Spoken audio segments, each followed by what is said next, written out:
No sooner had the United States come into being than its people, hungry for new land and opportunity, poured west across the Appalachian Mountains to open up the new frontier. But imagine the movement as the Indian people must have seen it. This was their home, where their ancestors were buried, where they were raising their children. They had already experienced the disruptions of trade, alcohol, missionaries, disease, and war. Now their lands were at stake. Indian people fought to preserve their freedom, and in their aggressive defense, stories of frontier violence came to define them as hostiles and savages. Armed with this distorted image, the same cycle that had dispossessed the Indian nations of the East was underway again. We begin Part 6 in the Ohio River Valley, where in the atmosphere of frontier chaos, one of the great leaders of North America would emerge with a message of hope. His name was Tecumseh, and he would try to change the course of history.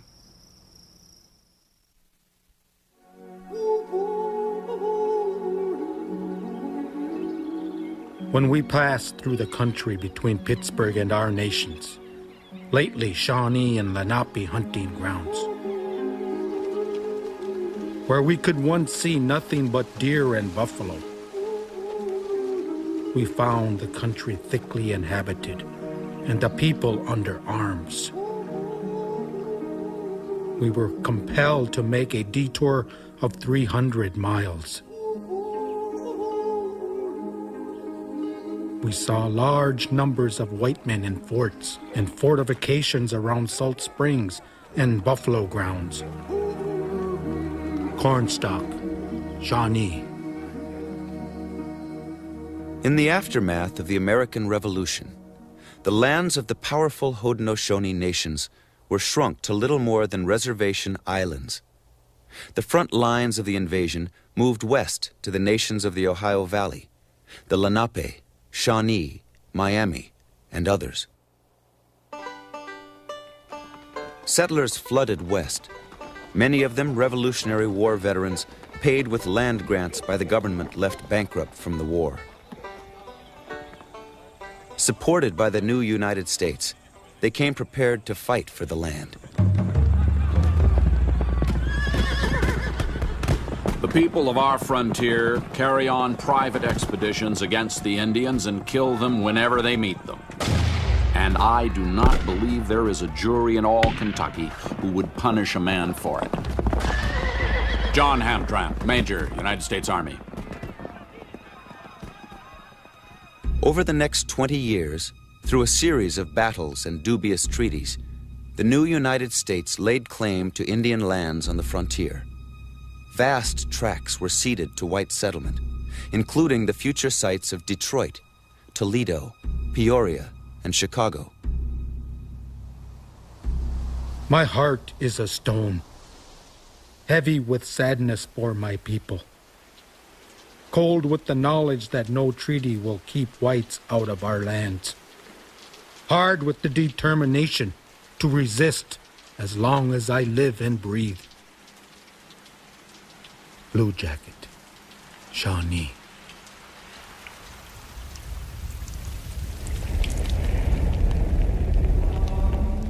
In this atmosphere of despair and frontier violence, missionaries undermined the cultural and religious values of Indian communities. Our life is who we are, our identity, our language, our ceremonies, our way of how we used to dress and how we related to each other. Those are the makeup, part of the makeup of our people. And so when Christianity came about, it started to change.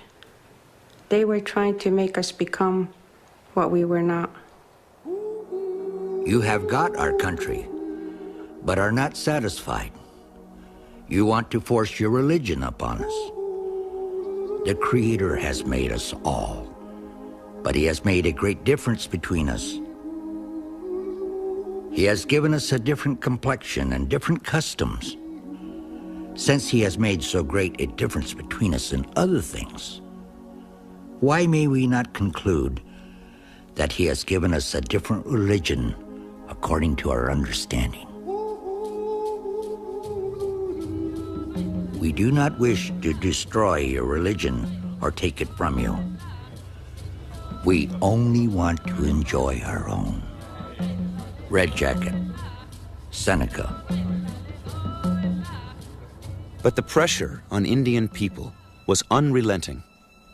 Their land, livelihood, culture, and very beliefs under attack. Frustrated warriors traded scarce resources for alcohol. And now reality's in your face. You're slapped in the face with reality. What's the best way to escape that kind of reality?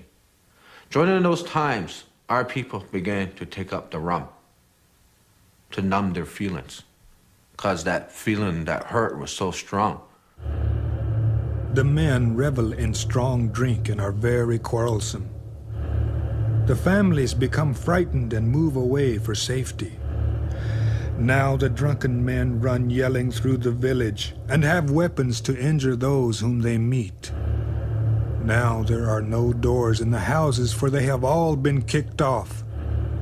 Now we men full of strong drink alone track there. Handsome Lake, Seneca. One young Shawnee man, Lalawethika, like many demoralized young men of his generation, had succumbed to alcoholism. He was completely dependent on his older brother, Tecumseh. Tecumseh and Lalawethika had grown up in the world of frontier violence. Their father was killed fighting the British. Their older brother died at the hands of Tennessee settlers. The village of their birth had been laid waste by Kentuckians.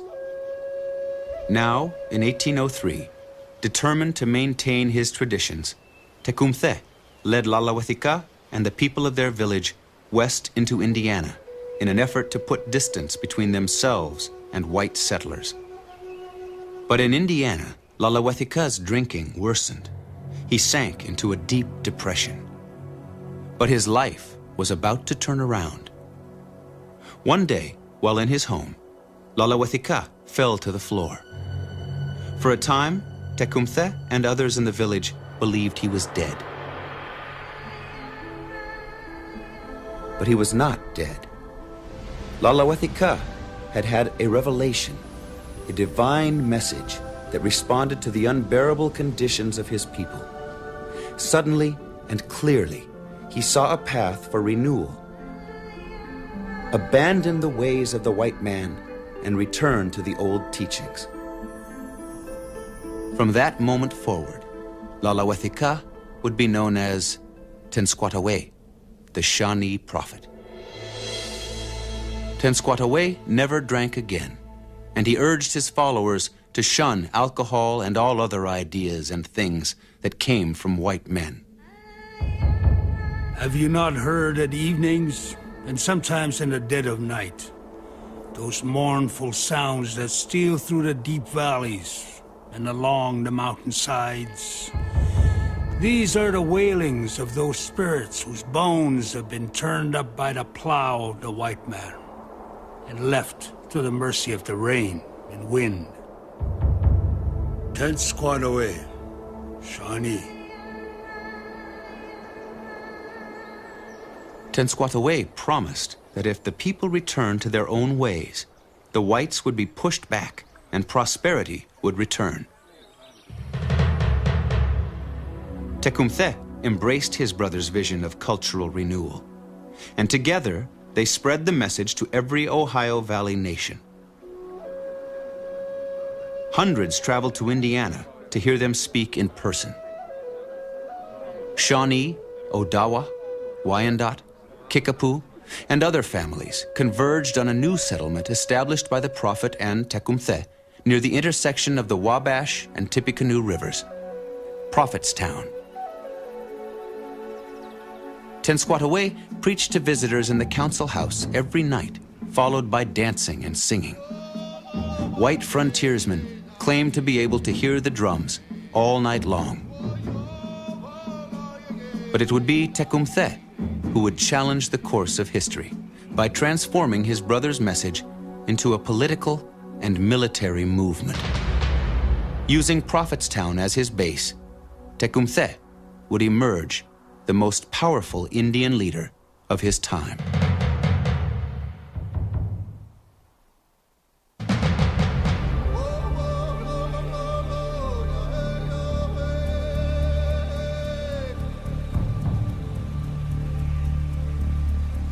Brothers, we are friends.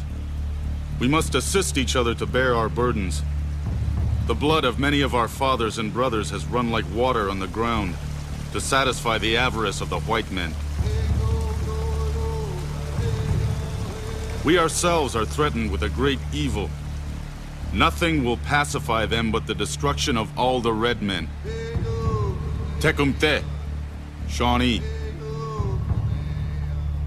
In 1808, while the Shawnee prophet Tenskwatawa preached cultural renaissance at Prophetstown, his brother Tecumseh traveled throughout the territory spreading the prophet's message along with a political and military vision of his own.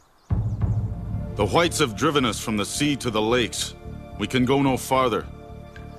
The only way to stop this evil is for us to unite in claiming a common and equal right in the land, as it was at first and should be now. For it was never divided, but belongs to all.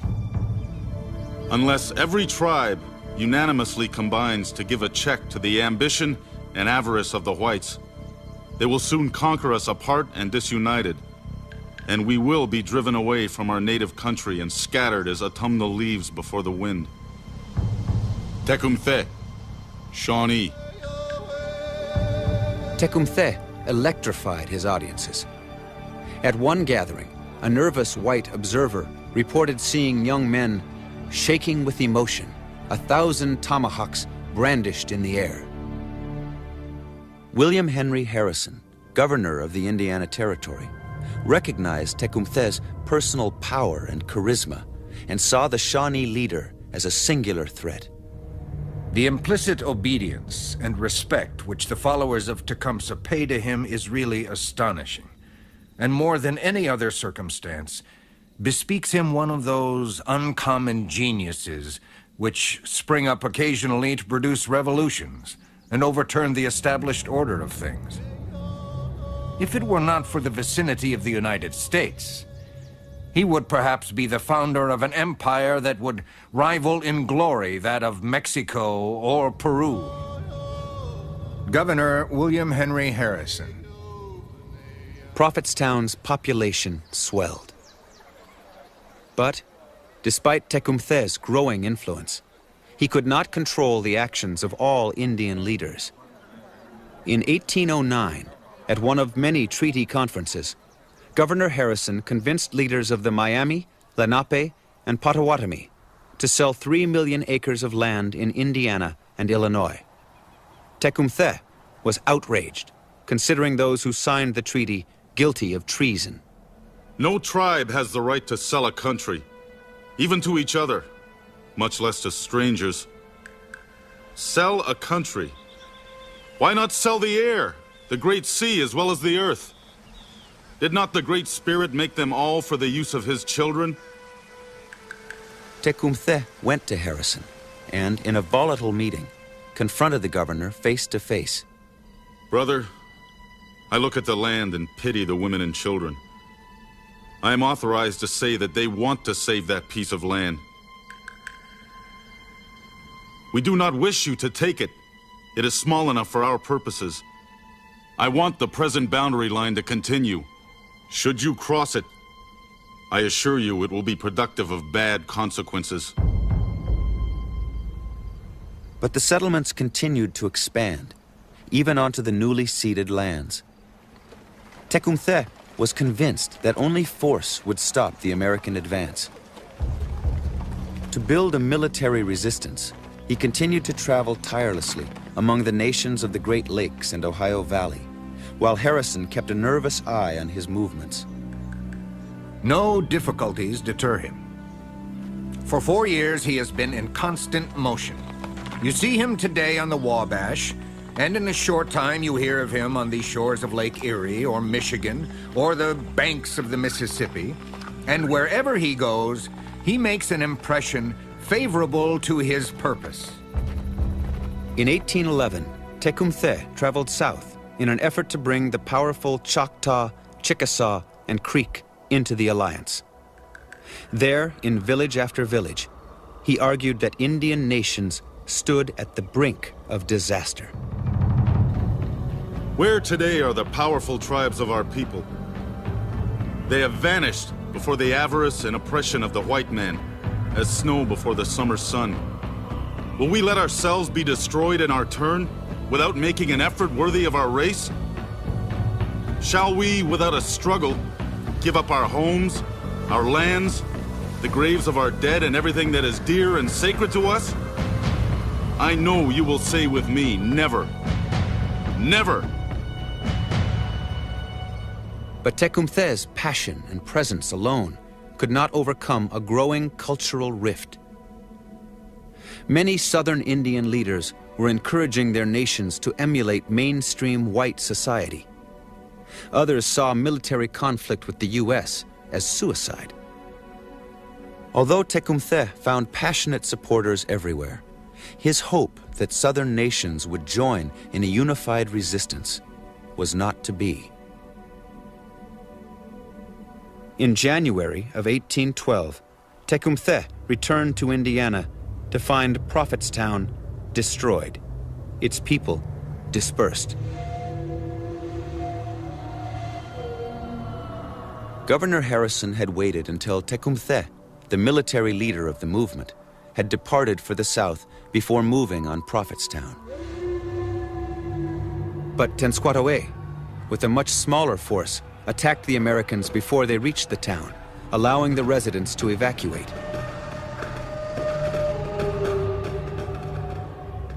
The following day, Harrison entered the deserted town on the Tippecanoe River and burned it to the ground. Although his army suffered twice the casualties of the Indian force, Harrison claimed a victory that would eventually propel him to the presidency. Despite the loss of Prophetstown, Tecumseh and the Prophet began immediately to rebuild their movement. Then the War of 1812 broke out between the British and United States. Suddenly there was a new opportunity to push back the Americans through an alliance with the British. The two brothers moved north to Canada with 1,000 men. There they were joined by allies from throughout the Ohio Valley and Great Lakes. After years of tireless effort, Tecumseh's unified resistance was now a reality. The British and Indian force laid siege to the fort at Detroit, quickly forcing its surrender. American forts fell at Mackinac and Dearborn. In January of 1813, Tecumseh and his allies forced the surrender of the Americans at Frenchtown. Tecumseh hoped to push the campaign into the Ohio Valley. But the following May, British and Indian forces suffered their first defeat. Then, during the summer, the war began to turn against them. And Tecumseh could see the British will failing. He confronted the British commander, General Proctor. You always told us that you would never draw your foot off British ground. But now we see you are drawing back. We are very much astonished to see you tying up everything and preparing to run away without letting us know what your intentions are. Without informing their Indian allies, the British made plans to abandon Detroit as a large American force approached. At the head of the American army rode the man who destroyed Prophetstown, Governor William Henry Harrison. Tecumseh demanded that General Proctor make a stand. Listen, we wish to remain here and fight our enemy. You have got the arms and ammunition. If you have an idea of going away, give them to us, and you may go and welcome. As for us, our lives are in the hands of the Creator.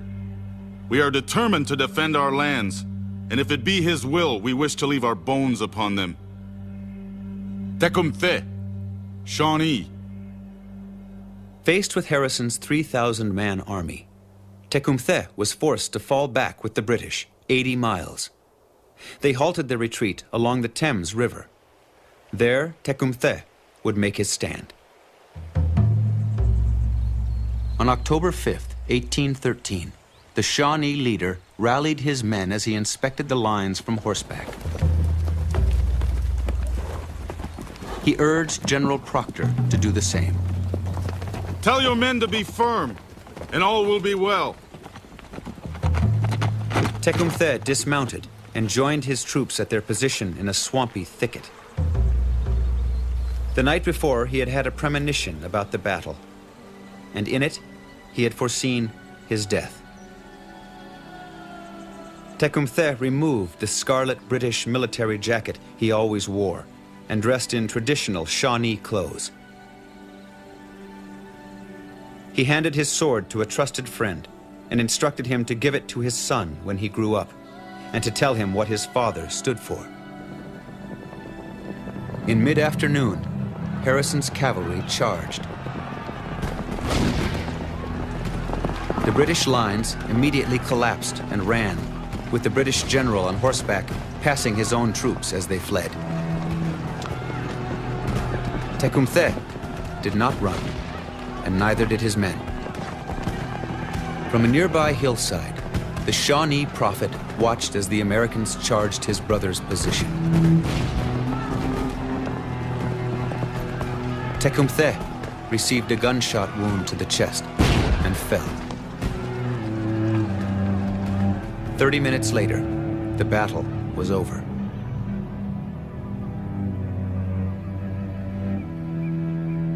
For the Ohio Valley nations, the eventual British defeat in the War of 1812 would simply underscore the tragic loss of Tecumseh.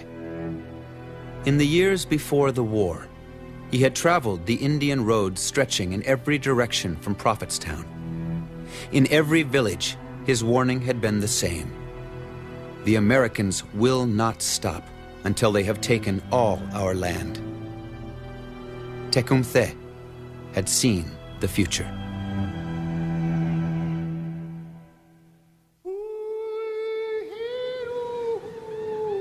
While strong, it has been our obvious policy to weaken them. Now that they are weak and harmless and most of their lands fallen into our hands, they must be taught to improve their condition. William Clark, Superintendent of Indian Affairs. For decades, federal agents and Christian missionaries had pressured Indian nations to abandon their traditions and assimilate into white society. The policy, promoted by Thomas Jefferson and others after him, advocated intermarriage, religious conversion, and financial incentives to turn Indian people into Americanized farmers. In the South, U.S. policy was succeeding. Traditionals had been eliminated as a serious military threat, and American culture was spreading. The large southern nations, the Cherokee, Choctaw, Chickasaw, Creek, and Seminole, came to be known as the 5 civilized tribes. To the Americans, the most civilized of these were the Cherokee. We call ourselves Aniyawiya, which is translated into the principal people. When the Creator made the world, He created these beautiful mountains here in the Smokies. And He needed someone to live here, someone who would take care of what He'd made and what He gave to us. And so He chose the Cherokee people. The ancient Cherokee nation flourished in and around the Great Smoky Mountains, building their capital of Echota in the foothills southwest of present-day Knoxville, Tennessee. Echota was a peace town where no one could be harmed. But with each passing generation, there were fewer and fewer who clung to the traditional Cherokee lifeway. Many Cherokee became successful, modeling themselves after their American neighbors, living in 2-story houses on plantations, raising European crops, owning slaves, and educating their children in American schools. In 1817, a new national council formed, with wealthy landowner John Ross as its principal elected chief. The centuries-old clan-based government was replaced with a republican state modeled after the American system. Echota, the venerated Cherokee peace town, was replaced as seat of government by New Echota in Georgia. In 1821, a man named Sequoyah completed an alphabet that committed the Cherokee language to writing. Soon they had their own newspaper, the Cherokee Phoenix. But despite Cherokee efforts to coexist and United States government policies to bring Indian nations into the American way, it was a relationship marred by racism and greed. In the middle of a booming slave economy built around cotton, demand for land was growing. And the southern Indian nations still controlled vast areas. In 1828, Andrew Jackson, like William Henry Harrison, used his reputation as an Indian fighter to propel himself to the presidency. Greed usually is the thing that makes people do things they wouldn't do otherwise. Gold was discovered down in Georgia. Hundreds of miners illegally swarmed across the Cherokee border to lay claim to the vein. The Cherokee turned to the United States for protection. But President Jackson, himself a land speculator, removed federal troops from the area, telling Georgia officials, "Build a fire under the Cherokee. When it gets hot enough, they'll move."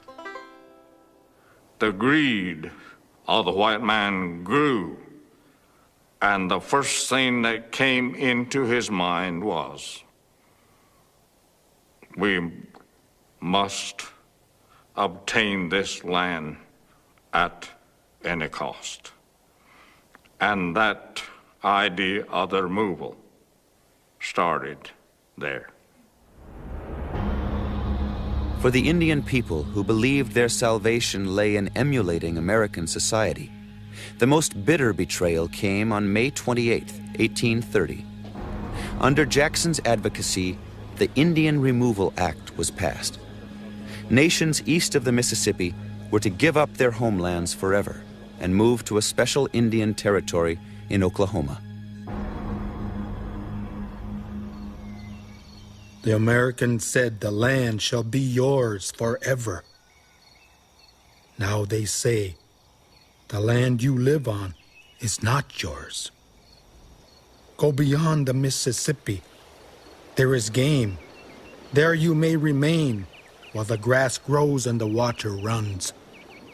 Brothers, will not our great father come there also? Speckled Snake Creek. At New Echota, Cherokee leaders felt deeply betrayed. Principal Chief John Ross and wealthy Cherokee landholder Major Ridge both had fought alongside President Jackson in a war against traditional factions of the Creek Nation. Meeting in violation of Georgia state law, the Cherokee Council vehemently opposed removal and reminded the nation of their law that carried the death penalty for anyone who sold Cherokee lands without authorization. Even if report was favorable as to the fertility of the soil in Indian Territory, if the running streams were as transparent as crystal and the silverfish abounded, we should still adhere to the purpose of spending the remnant of our lives on the soil that gave us birth. Cherokee Council. Indian protests fell on deaf ears. The Choctaw were the first made to bend. Painful in the extreme is the mandate of our expulsion. I ask you in the name of justice for a repose for myself and my injured people. Let us alone. We will not harm you. We want rest. We hope, in the name of justice, that another outrage may never be committed against us, and that we may, for the future, not be driven about as beasts who benefit from a change of pasture. We go forth sorrowful, knowing that wrong has been done. George Harkin, Choctaw. Between 1831 and 1832, 13,000 Choctaw made the long and difficult trek to the west. 2,000 were to die along the way. My voice is weak. You can scarcely hear me. It is not the shout of a warrior, but the wail of an infant. I have lost it in mourning over the misfortunes of my people. Their tears came in the raindrops, and their voices in the wailing winds. Our land was taken away. Colonel Webb, Choctaw. The Creek were next. In the spring of 1836, the American Army forced them to surrender all their land. 1/3 of the Creek died on the journey west. The way I feel is there is a wound in our hearts. And that was a wound in our ancestors' heart. And that wound will never be healed. And that I feel like that whatever they do for us will never pay up. Last night I saw the sun set for the last time, and its light shine upon the treetops, and the land, and the water, that I am never to look upon again. Minoa Creek.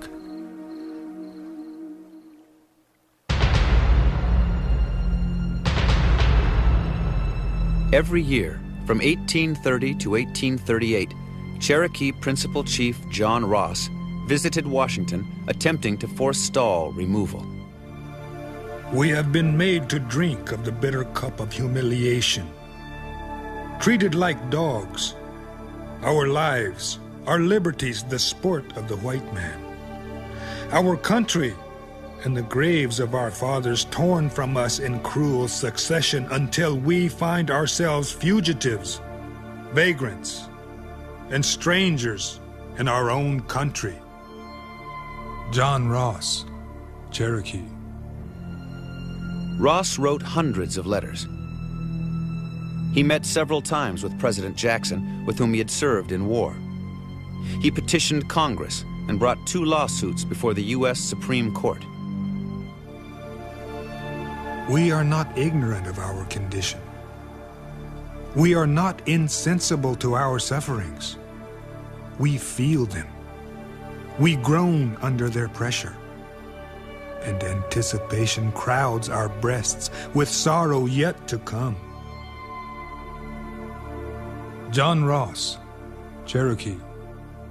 Ross did win one victory, when the Supreme Court ruled that the Cherokee were a sovereign nation and not subject to Georgia's jurisdiction. But President Jackson disregarded the ruling and belittled the power of the Supreme Court by challenging the Chief Justice to enforce the law himself. Georgia held lotteries for Cherokee lands. State troops forced people from their houses. Cherokee government buildings at New Echota were sold off, along with the residence of Principal Chief John Ross. Cherokee leader Major Ridge also lost his plantation. He now became convinced of the futility and peril of resistance. I know the Indians have an older title than the United States. We obtained the land from the living God above. They got their title from the British. Yet they are strong, and we are weak. Major Ridge, as I understand it, he advocated for a good period of time that no more Cherokee lands would be sold or ceded under penalty of death. And then later, he wound up doing the same darn thing, as a matter of fact, worse.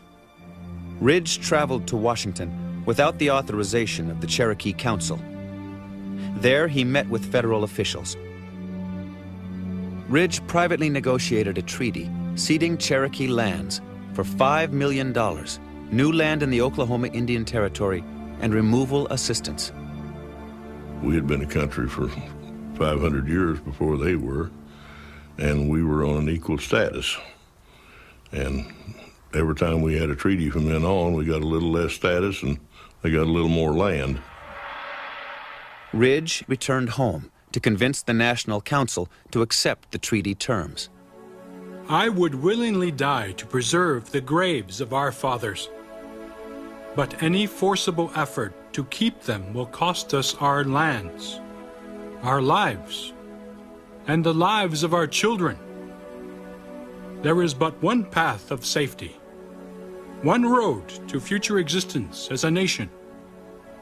That path is open before you. Make a treaty of cession. Give up these lands and go over beyond the great Father of Waters. The National Council rejected the treaty. But Ridge, with no legal authority to represent the Cherokee Nation, met secretly with U.S. officials.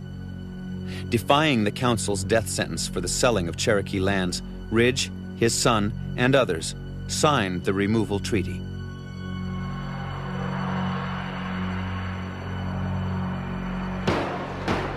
On May 17, 1836, the U.S. Senate ratified the treaty by a single vote.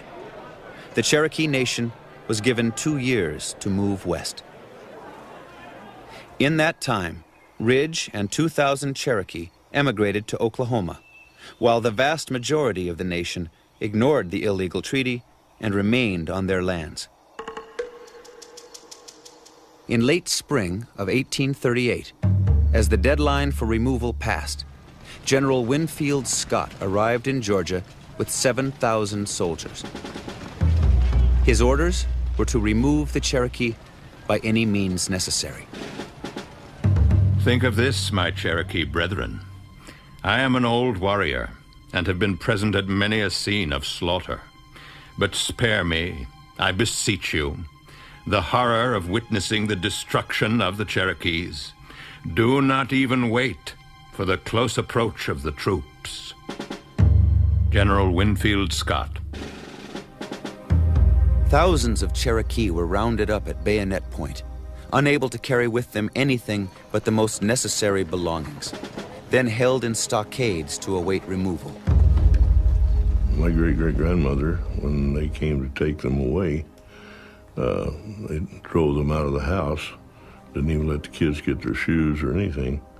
They were sitting down at dinner, and they got outside, and they were kind of roughing her around. And my great-great-grandfather kind of fought back. They throwed him in chains and took him off one way, took her and the children off another way. Conditions inside stockades were terrible, and many died. We have been made prisoners by your men, but we do not fight against you. We have never done you any harm. We are Indians. We have hearts that feel. We do not want to die. We are in trouble, sir. Our hearts are very heavy, very heavy. We cannot make talk. Cherokee Council. 16,000 Cherokee were removed from their homeland. Principal Chief John Ross left with his family on the last convoy. His wife, along with 1/4 of the nation, would die on the forced exodus that would be known as the Trail of Tears. The non-Indian people who came here did not view the Cherokee people as human beings, which made it easy to dishonor and desecrate these people.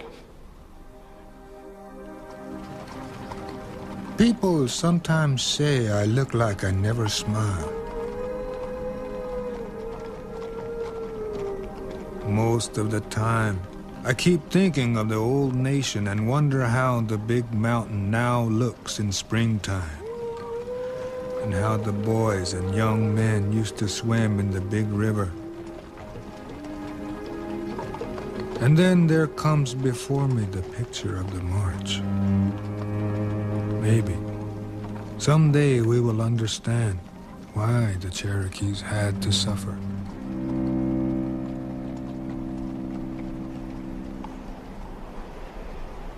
While the body of the nation was forced west, several hundred Cherokee evaded Scott's men and retreated to the deep recesses of the Smoky Mountains. The army, ineffective at locating the free Cherokee, was recalled from the mountains. As the troops were withdrawing, one cavalry detachment stumbled upon a small camp of 12 free Cherokee. Among them was an older man, Tsali, his wife, brother, and sons. When the Cherokee refused to submit to the soldiers, Tsali's wife was jabbed with a bayonet and a struggle ensued. 2 soldiers were killed. Tsali and his family fled deeper into the Smoky Mountains. But U.S. soldiers had died, and now General Scott would have to make the Cherokee pay at any cost. With winter approaching, Scott delivered an ultimatum to Tsali. Surrender, or 7,000 soldiers would be unleashed on the free Cherokee until the last of their nation was captured or killed.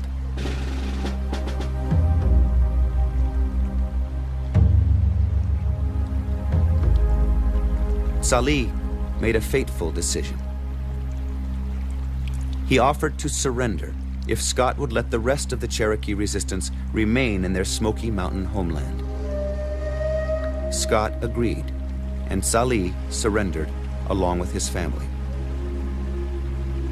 Charlie approaches and offers the gun, holding both ends with each hand. General Scott takes the gun, and they are to be martyred. They were taken to a place at the mouth of the Tuckasegee River. There, Tsali, his brother, and his 2 oldest sons would be executed by firing squad. Tied to a tree, awaiting death, Tsali had a last request of a friend. Utsila, there's one favor I wish to ask at your hands. You know I have a little boy who is lost among the mountains. I want you to find that boy if he is not dead, and tell him the last words of his father were that he must never go beyond the Mississippi, but die in the land of his birth. It is sweet to die in one's native land and be buried by the margins of one's native stream. On November 25th, 1838, Tsali died for the freedom of the Eastern Cherokee people.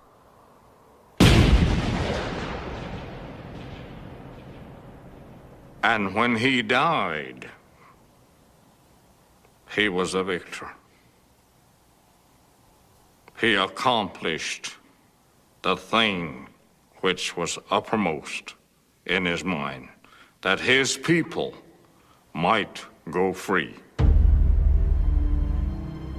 7 months later, in the new Oklahoma Indian Territory, Major Ridge, his son, and nephew, who had all signed the removal treaty, were assassinated for selling the Cherokee homelands.